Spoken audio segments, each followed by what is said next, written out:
What's going on, boys and girls? Today we're going to talk about one of the most popular fragrances. Everyone, when they step into niche territory, has heard about this fragrance. It is viral all over the net. Young people, old people, and everybody in between. Men love it. Women love it. It is just a star-studded fragrance in the community. But what do I think about it? If you trust my nose, you're going to want to strap up.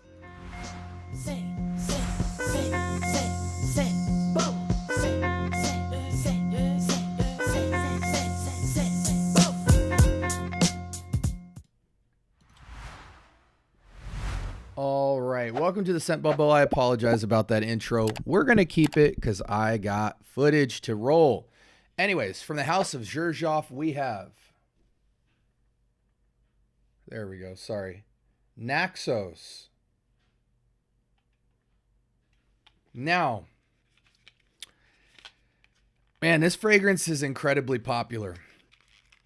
I'm going to give you guys a story time because this fragrance is nothing new to me. I've been around the block with this many times. And truthfully, each time I've come across it at the beginning of my journey, at the middle, and as of current. And now we're revisiting it for like the fourth or fifth time. I remember each time I tried it in the department stores, I always had a sense of, this smells good, but it's nothing new, and I would never pay the ticket for this particular fragrance because it feels extremely redundant. It feels very good, but extremely redundant. So let's see. I've got a fresh nose, a new mind. It's been quite a while since I've come across Naxos, maybe almost a year since I've put my nose to Naxos. We're going to put it on skin, put it on a test strip if we even have one. Good grief. Sorry, guys. Give me a quick sec.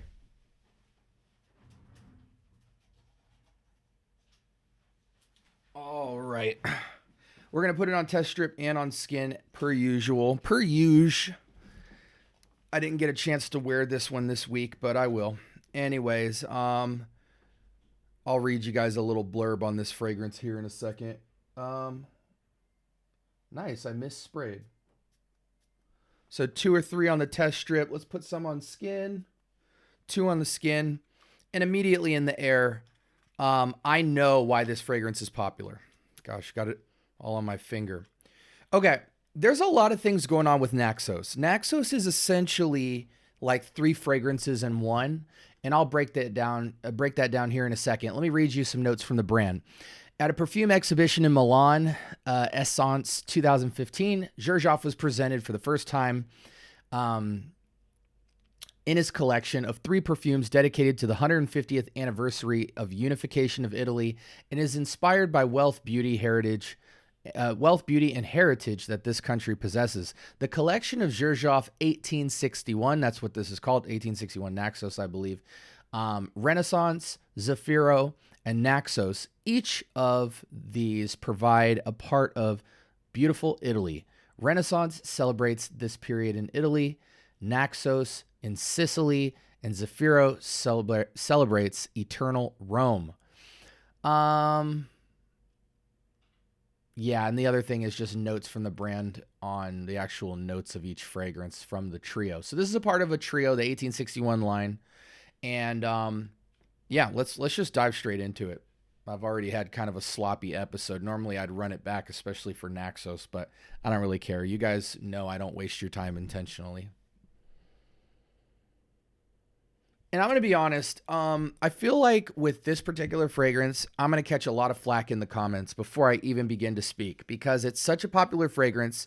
Everybody feels a very concrete, particular, set in stone way about Naxos. Maybe you came into Naxos first and you didn't come into this style of perfumery like so many fragrances in the designer and clone world. And so your expectation of this scent profile, which I'll explain in a second, is set very high. So it's hard to walk away from Naxos. It's love at first sniff, and you're stuck in it. And a lot of stuff really is just in the shadow of Naxos. But many of you started in the designer world and in the clone world with this profile. And so many of you probably feel somewhat like me in that if you've worn a clone or a designer in the realm of this scent profile, you get to Naxos, and yes, it feels like the final boss, but there's not a lot of distance between it and a lot of the fragrances I'm going to name here in a moment in terms of getting something of a new experience. Now, I do feel like out of all the fragrances I'm going to name in this video, Naxos definitely is at the top. But the distance between it and its competitors is not so much to warrant the several $100 price tag you would have to pay for this. Even at discounters, getting closer to that $200 mark, etc., is still steep for what I think it offers. But let me break it down like this. This scent is intoxicating, it's sexy, it's well-rounded, it's balanced to perfection, and it has the textures that you want in this scent profile, that of which is sweet, but not overly sweet, seductive and luxurious in its nature. It feels expensive. It lasts forever. The projection can be felt. Your presence is known. And you appreciate different parts of it in the smell experience of it. You pick up different things a part of it. But overall, it's a fairly simple idea, but the nicheness of it is elevating different sensory experience to this scent profile. Now, what am I getting note-wise? I'm getting virtually 3 concepts in one with this fragrance. And so you guys, if you're not familiar with any of these reference points, I'm sorry, but most of you, if you've been buying or collecting at all, should be aware of all of these fragrances I'm going to explain. But basically, this feels like some sort of a mashup. And again, come for me in the comments. I know people are going to disagree, agree, have their own experience. I want all the smoke. All the smoke. I'm just going to tell you what I feel as of today, 2026. So, the 3 fragrances that this reminds me of wrapped into one is number 1, Le Male Elixir.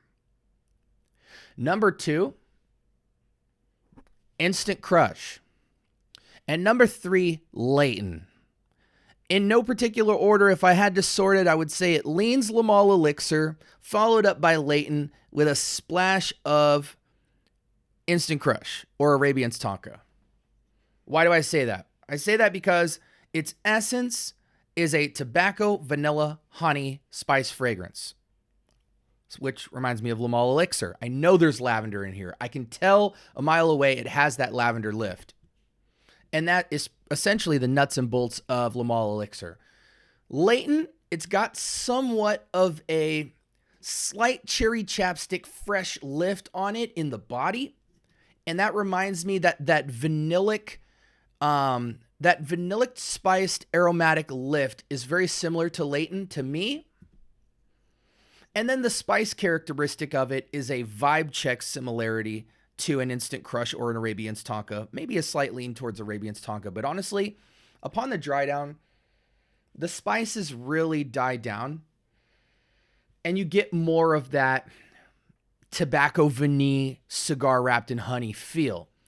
Now, very good, very intoxicating, date night, fall, winter, cozy. This is beautiful. Unisex, though I think it's slight masculine lean. I would love this scent on a woman, to be honest with you. A very confident woman who's got a lot of personality would make this be stunning. And the reason I say that is because, shockingly, tobacco vanille, which is very popular amongst the youth today, under 30, a lot of women buy tobacco vanille as much as men do. And I've seen way more women buy tobacco vanille than men in my personal life. So I think women could totally kill this. Now, why do I say that this fragrance is not an elevation? Well, or not an elevation. Why do I say that this fragrance might not be super impressive to some of you? Before I get into that, let me just do my normal 1-2 and check out this fragrance. 4.51 out of 5 out of almost 20,000 votes. That is some of the highest vote count in Fragrantica that I have seen. So almost 20,000 votes, averaging a 4.51 rating out of 5. That is insane amounts of mass appeal to the highest degree.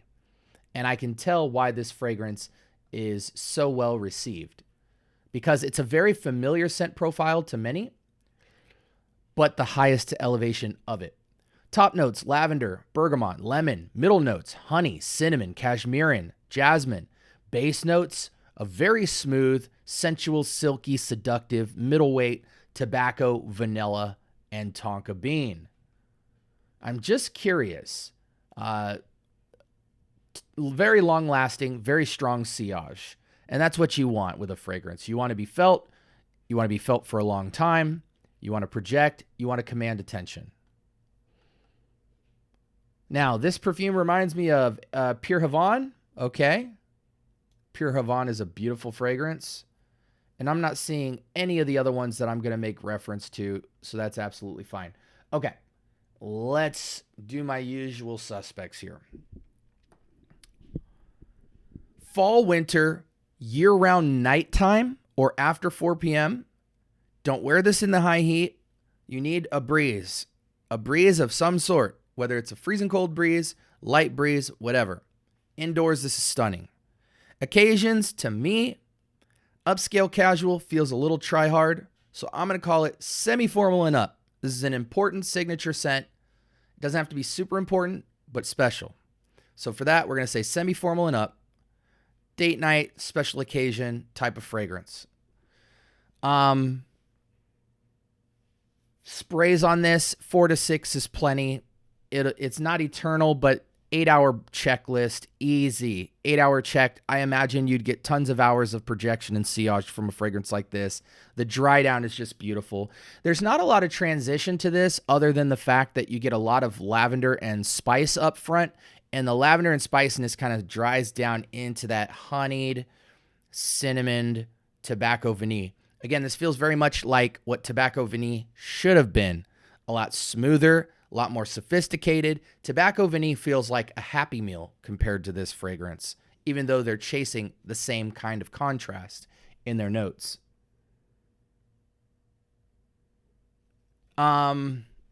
We'll talk about alternatives later. I do think it leans slight masculine, but I think men and women, for women, it's really a extension of you kind of piece.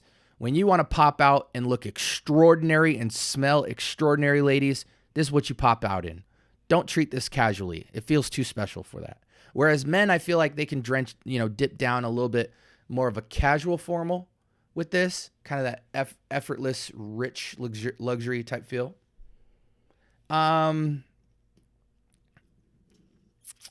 Okay, let's get into some of what I wanted to talk about. A lot of you have come into this DNA from fragrances like Tobacco Vanille, La Male Elixir, Club Black from Mercedes-Benz, clones such as Lattafa Kingdom, Armaf Lionheart, fragrances like Leighton or Lalique White or Detour Noir, Instant Crush. You have something like this in your repertoire already. And I feel the elevation from Naxos to those is, with some of the more niche offerings, I feel it's only maybe a 10% jump in texture. Everything else is the same vibe check. With some of the clones and stuff, genuinely, it might be like only a 15% elevation, but you can get this experience with any of the fragrances I named. However, I do think, even Wajan, Tres Oros, now I'm kind of going quite outside the box of tobacco and vanilla, but we're still talking vanilla, cinnamon, spice, lavender, things like that.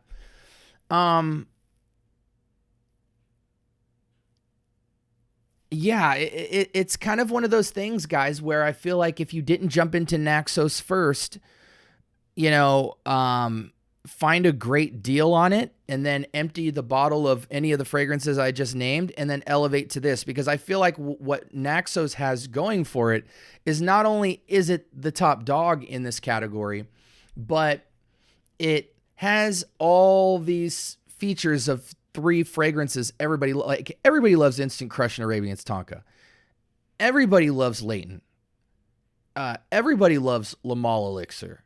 Everybody loves Tobacco Vanille. And yet, this is all of it wrapped in one beautiful, refined fragrance. So that's the thing it has going for it. So it's almost like if you can score a good deal on it, empty the bottle of whichever one or two of those fragrances I just named that you have. And while you're emptying that bottle over the course of a year or 2 or 3, save up your coin and elevate to Naxos. Call it a day. You don't need Instant Crush. You don't need Layton. You don't need Le Male Elixir after that. This is the final boss. But if you have any of those fragrances, you truthfully don't need to go to Naxos, in my opinion. Now, anybody can fight me in the comments. I'm straight with that. But I wanted to start making this webbed out connection. What is this in the family of? To really show you guys that you don't need a fragrance like this, or you don't need Naxos in particular, because so many things are doing what Naxos has. You know, I think the other fragrances I named have different emphases that each other don't have. So for instance, if you go with Le Male Elixir, you're leaning into tobacco, lavender, vanilla spice. If you go into Layton, you're leaning more into like a fresh, aromatic vanillic spiced fragrance. If you go into Tobacco Vanille, that's specifically exclusively tobacco and vanilla. You know, each one has a different emphasis, but it's the same vibe, the same occasion, and they're all great fragrances. I don't like Tobacco Vanille though. I've always thought it was a terribly made fragrance. The first half hour of the wear of that fragrance absolutely sucks to me. It's not until you get into the dry down that you even kind of respect that fragrance. But by the time you get to it, I would much rather wear Club Black, Lionheart, Kingdom, Le Male Elixir, Layton Exclusive, Instant Crush, and Arabian's Tonka before I'd ever wear Tobacco Vanille. Fight me in the comments.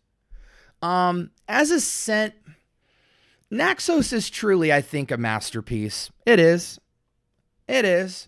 You know, I ain't gonna hate on it. You know, spray test. Perfect. We'll give it a perfect. Why? Because it is perfect. It is, it's signature scent worthy. Everything you want in a fragrance is checked. Full-bodied, textured, beautiful bottle, beautiful presentation, somewhat of a transition, carry, star power, the very practical nature of anything intimate, this will go. It's extremely versatile. You don't have to be in a particular type of date or a particular type of intimacy. Even just a fall, winter, you're that guy. Whether you're single or not, this goes for. It's just so easy to love, guys. It's so easy to love. It's one of the better handlings of tobacco. You don't have to be intimidated if you're afraid of tobacco. This is the most mass appealed niche level of smooth tobacco. You get all the rich facets of the kind of dried cigarish vibe. You get all the vibe from the tobacco, but not the harshness of tobacco. And when it's done in such high quality, the balance is just to perfection. You don't have to be intimidated. If you're intimidated by tobacco, but you want to be into tobacco, this is beautiful. And then it just has a bunch of bells and whistles around it. You don't need this fragrance though. For me personally, yeah, I have to be political with a fragrance like this and call it a 10 out of 10. And in the back of my mind, I'm saying, but would you, SB, give it a 10 out of 10? I think I would. I will not be buying Naxos anytime soon, but I would be an idiot to say that I wouldn't buy Naxos. Again, you guys got to understand, you know, I have Club Black, I have Kingdom, I have Lionheart, I have Arabian's Tonka, I have Instant Crush, I have Layton, and I have Layton Exclusive, and I have Wajan, and I have Trace Oros. So for me, I'm a very particular scenario. It does not make sense for me to go to Naxos anytime soon. And so maybe that for me, that's why I'm not impressed, you know, in terms of the need to buy it. But when I objectively come to it from the outside in, not even thinking about my collection, I get it. I get it, guys. I get the mass appeal. I think for niche perfumery, it doesn't feel entry. It is a simpler fragrance. You know, it's not a head scratcher at all, but it is a intoxicating, full-bodied, transitional type of fragrance that is not, I don't view Naxos in the same way that I view like a Mancera or something like that. This is true in the pocket, in the NBA, D1 division, niche type of fragrance. And I imagine this stands above many of the fragrances just because it's one of the niche fragrances that is kind of like the Michael Jackson of its style. So I get it. For me, it makes no sense to jump into it because I could dang near make the fragrance with all the different variations I have. And if you're asking me, SB, if I don't get Naxos, what's the closest thing going to get me to?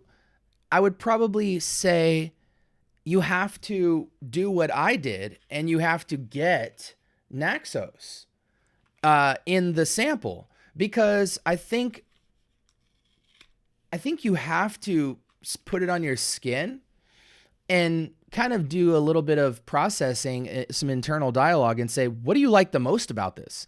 Is it the vanilla? Is it the tobacco? Is it the spice?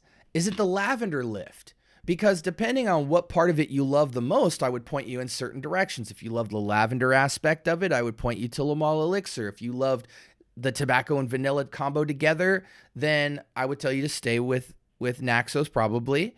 If you liked the kind of spicy aspect of it, but you're not the most turned on by the tobacco and the vanilla and all that other jazz, I might point you towards Arabian's Tonka or Instant Crush. If you just like kind of that sweet spiced style, but don't necessarily need vanilla and tobacco or tobacco with it, I would point you towards Leighton or Leighton Exclusive. If you wanted something like this, but richer and more of a emphasis on the honey, then I would kind of point you towards, Wajan or Tres Oros, because those are more syrupy, radiant, just heavy fragrances. Those are more heavyweights. This is kind of like middle heavyweight, But yeah, I don't want to make this review too long. We're already at 22 minutes. I just kind of wanted to sort through helping you guys to see what the hype is about with Naxos. It's wrapping up a lot of your favorite fragrances into one beautiful niche fragrance that mostly trumps everything. But if you have any of the fragrances that I named, you can totally get this experience way more affordably. And I mean, shoot, you could even afford 2 fragrances that you could put together. Like if you sprayed Arabian's Tonka with some Le Male Elixir, you can get here all day long. Or if you have some Instant Crush and you put it on some Club Black, you could get here.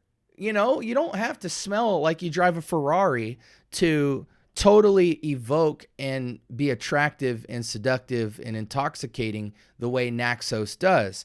But again, some people on the other side of the fence might say, well, hey, SB, you're saying Naxos consolidates all these fragrances. Just get Naxos. And to that, I would amen that just as much. There is validity in that. I just think in terms of practicality, nobody steps into FragCom going straight for Naxos. They're going to bump into 2 or 3 of any of the other fragrances I named before they even hit this. So by the time that they get to this, they're going to love it, but it just might not be a practical upgrade. Maybe it's a much futuristic down the road upgrade.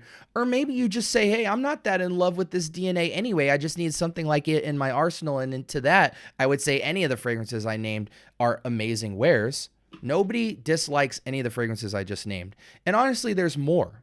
But I think those are the main ones that I wanted to communicate connection to, because I feel like everybody owns at least 1 or 2 of those reference fragrances I named. So those are all of your alternatives. You have everything from $20 to about $150, and you can call it a day. Again, this was Xerjoff's 1861 Naxos, and it's fire. It's a masterpiece. It is 10 out of 10. Now, really quickly before I go, it retails 100 mil for $290.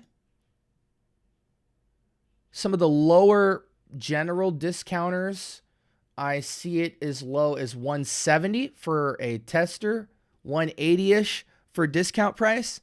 $170 is a good price for this fragrance, especially when you have to factor in that the sillage and longevity is almost eternal. spending that much on a fragrance like this, maybe you only get a 50 mil. I don't know if they have this in 50 mil, but you don't need 100. But even if you had the 100, this fragrance would would be signature scent worthy for many years to come. It'll never get old. The world has spoken. They will always love Naxos. And so if there's anything worth 100 mil, get it. Or at the 170 price point, go in 80/80 with your homie, decant 50 mil out of it, and now you guys only spent 80-ish bucks for Naxos. But I'll be honest with you, I've seen Naxos go as low as like 130 to keep it tall with you. So yeah, okay. I hope all this was helpful for you guys. Like, comment, subscribe. More importantly, turn on that notification bell. Talk to me. I do talk back. I drop episodes on fragrances every single day. Entertainment, reviews, talk to people from the community. And if you don't know, I do have a Discord server now, which I will be constantly linking in the descriptions of my videos now. I'm actually going to push this ahead of the line. I've got like 40 videos in the queue. I'm going to push this and drop it this week. So you guys can check it out, but definitely go into my Discord server. I've got a lot of helpful information in there. And if you just want to be in the know, you know, the notification system on YouTube is absolutely buns. So if you want to go into my Discord server, it constantly updates you whenever I post, whenever I have meetups. We do Q&A in there. People share and trade and all that stuff. And I hope to build up an awesome community, especially as we pivot towards the membership tier for this year. Anyways, guys, I hope this was helpful for you. Sound off in the comments if I ruffled any feathers. I'm with all the smoke.